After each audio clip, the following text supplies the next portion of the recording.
guys, so happy holidays. I am reacting to Red Velvet and aespa beautiful Christmas music video. It is so crazy. First of all, I'm like about to go into my break from school, so I'll have more time to make content and more meaningful content because I feel like sometimes I can I don't know, I may not make videos the way I want to make them. And I just still don't know how to do a lot of this whole process. I'm pretty sure it's very obvious, but anyways, thank you guys for watching, for those of you that do watch and subscribe to me. But yeah, so I did not expect this to happen. It's so crazy because I was like, oh my gosh, we should get a Girls on Top Christmas song, but they ended up doing this instead. So can somebody fill me in on what Girls on Top, if they still exist at this point? Because maybe they just wanted to do a collab with the two groups, which is totally cool, but I wonder if they're kind of going to continue that idea. I don't know. Hopefully they get an album next year or something, or a mini. But I'm so excited. I never would have thought in a million years that they would have them collaborate this soon. So yeah, I guess let's just get into it because there's not really much to say. I hope it's a good song. I'm really nervous because I saw people say online that they didn't really like the song, so I'm kind of hesitant. But let's start.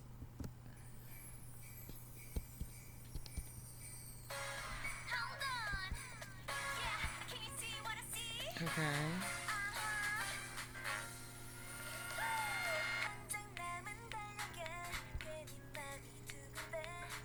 Yes.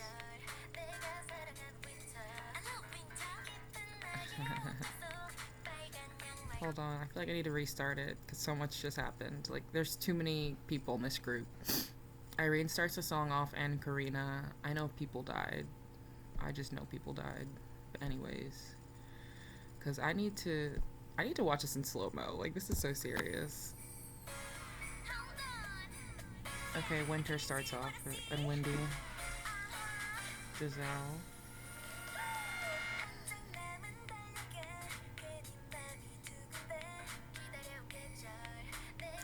It's so weird, y'all. I've never heard. I have heard Karina sing before, but not like that. And it makes sense because they're a new group, so we're still getting used to them. And SM's don't even get. Yeah, this is the video. This is the video because I didn't know when I would be able to talk about aespa this year. But what is SM doing with aespa? Oh my goodness! I don't understand at this point. I'm just so confused. It's so weird the way they're promoting them, but maybe they have some kind of tactic that I'm just not aware of. I know they've been pretty active in the States and they've just been pushing them so hard, doing fashion show promotions and little music festivals and showing up at universities or whatever.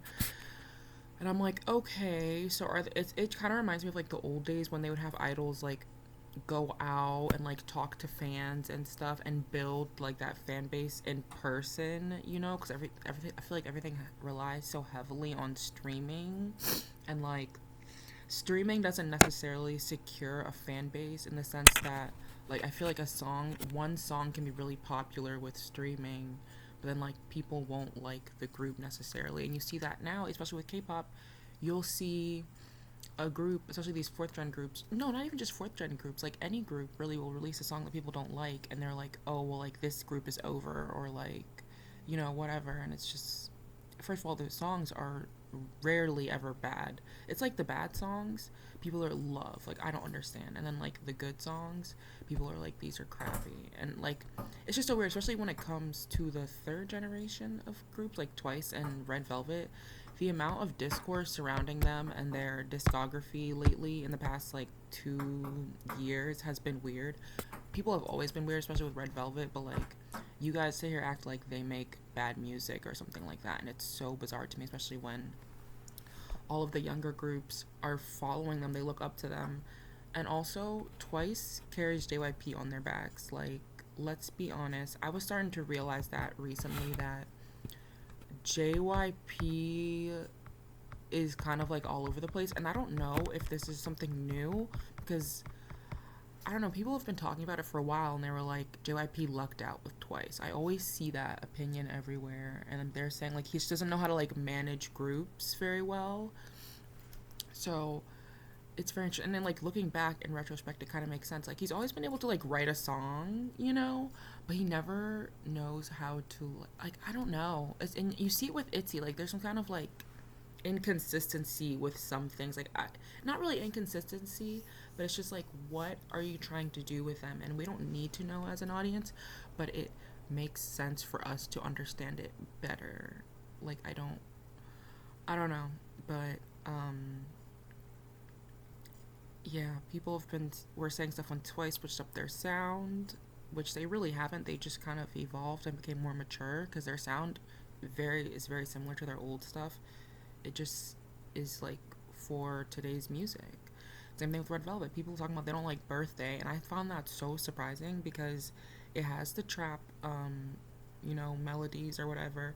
It switches up. It doesn't switch up too much. And like one of the critiques I saw was that like it switches up out of nowhere and it sounds like pots and pans music or whatever, or like kids pop music. And I'm like, literally what every fourth gen artist is creating right now. And first of all, it doesn't like it's really tiring. It's tiring. Um, but yes, as far as aespa, sorry, I just had to rant really quickly. But as far as aespa, I guess he's trying to help them build a fan base, and we'll see like this get better. But I won't lie if I'm scared and worried, concerned for girl groups under SM Entertainment because aespa should have had more comebacks this year or like more presence. I just don't understand. All of the other groups were so active, and I feel like because of that, they like what's meant for you will always be meant for you sometimes, and but it feels like less so in K-pop because people will like something and then not like something so quickly. So it feels like they lost a lot of their momentum this year, and I hate to say that because they're also talented, and I feel like anytime they come back, they'll just shut it down. But you do have to keep up momentum for a group, and I just don't understand. And also, I did not really care for the song Illusion that much. Like, it's not a terrible song, but I'm just really like, what are we doing here? I'm gonna have to react. Now that I have more time, I'm gonna have to react to a lot of EPs so I can get more into the fourth gen groups and figure out like what's going on. Because I think I loved the first EP that they released, aespa. Oh my gosh! First of all, it was so cute. Like the styling, everything. I remember when the teasers came out and Karina was on that motorcycle or whatever with them things like looking like Schiaparelli. Is that what you call the designer pieces? Um, Schiaparelli. It was so cute. And then also like what happened with this whole AI thing? Like why don't we go more into the AI thing? If the girls are gonna be promoting or whatever, let them do a comeback where and I don't know how controversial or like unethical that can get because I don't really know too much about the AI stuff because I know a lot of people are like worried that AIs will take over real jobs for real idols. But I also think it can be a way to like kind of protect them in a sense and also like they don't have to work as hard. I don't really know how to say that because I just think of like bands like Gorillaz where their presence is just like their little cartoon characters and they're kind of like timeless for that. Like nobody's gonna associate them with I don't know, you know what I mean, and everybody's obsessed with age in this society, so but they should do a comeback where they just let their AIs do something, even if it's just like a little short something, a little cute music video, and it's just the AIs. Like, that would be cute. What is this AI concept, honestly, at this point? It feels like they've completely abandoned it because I just don't understand. And then I feel like next year we're going to see a lot of girl groups debuting because we're seeing it now. Groups are literally still debuting. It's insane. We're going to see a lot of groups debut with this concept that aespa debuted with in the beginning, and SM didn't like follow through with it and keep up with the popularity and like build on the lore and stuff. Like, it just makes no sense to me. I don't know what they're doing. I really don't. But sorry, my cats are acting crazy. I hope they can get it together with them. Like they're a new group. I feel like a lot of their focus should be on aespa. But every time I turn around, I see NCT or one of the 25,000 subunits they have having a comeback. Or what's their other group? EXO? Is that a part of SM2? I'm like, every time you turn around, you see boy groups or a boy idol with a comeback. Like this year was better. It was better. Don't get me wrong. We got BoA, we got Taeyeon, we got Girls' Generation, we got Red Velvet with like a whole trilogy again. But let's not act like there was not little like instances within the promotions. Like a lot of people were complaining that, you know, everybody promoted for like a week, if even that. I saw a tweet the other day. It was like Yeri was on Bubble and she was like, "Oh well, birthday promotions are over." And I was like, "What do you mean birthday promotions are over?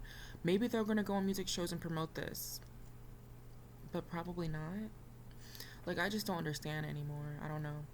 I guess they're gearing up for the SM Palace thing. Like, what even is that at this point? And then there's another thing about that. Those little events they do. They do these little events, and then they don't stand out in any way, shape, or form. They go on and they do pre-recorded performances, and they don't do any dance breaks. They may have one male idol usually do a special stage. Like, Giselle's special stage was so cute. Like I was like, wow, this is super cute. And you kind of got like her vibe overall. And yeah, I don't know, like I just need to see more stuff like that. They just be giving the girls crumbs for real. And look, they be like, I don't know. I don't want to rant for too long, but I just hope next year is better for the girl groups.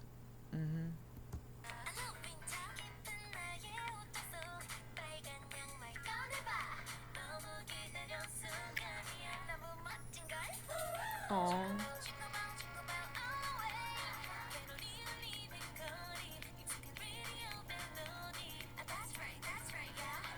Why Yeri look like she can be an aespa?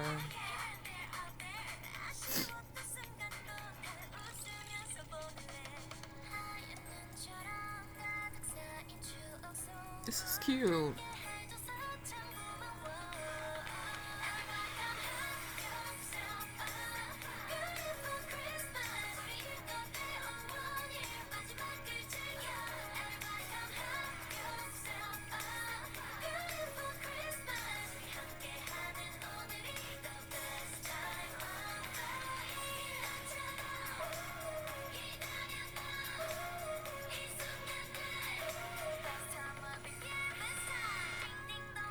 Yeri fits so well with aespa.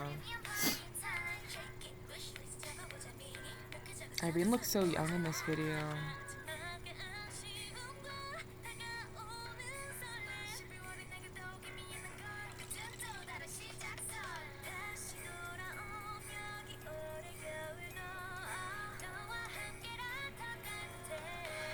The vocals are giving.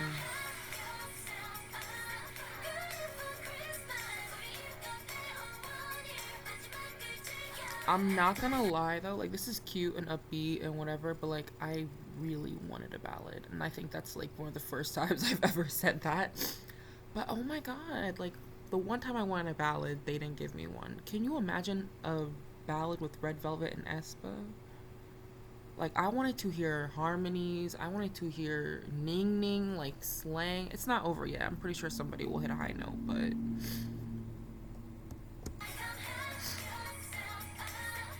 Winter with that bob, child. One thing about Winter, she gonna have a bob.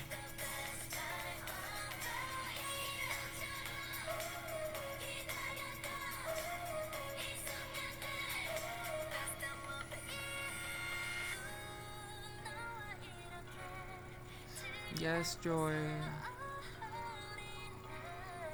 Right.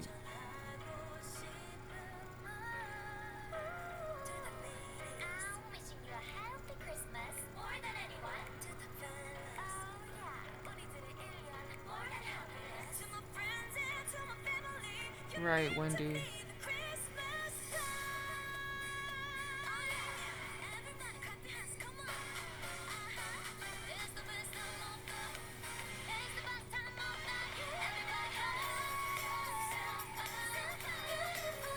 Hold up. What kind of note did Ning Ning just hit?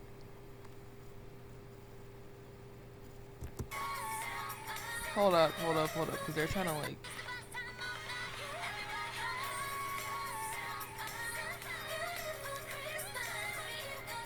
Okay, Ning Ning Grande.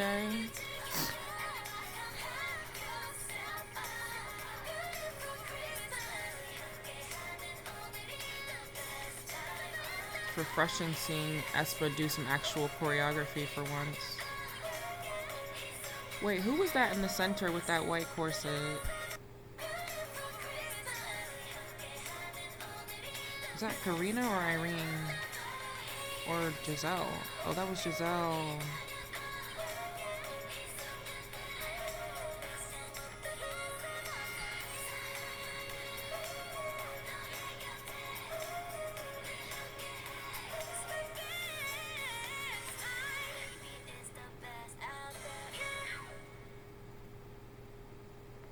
Irena's mother. Like, she really is. That was cute. Definitely should have been valid, though. But it was cute. So, yeah. I mean, they worked with what they were given. Anyways, guys, let me know what you think down below. And, yeah. Happy holidays. Thanks for watching. Bye.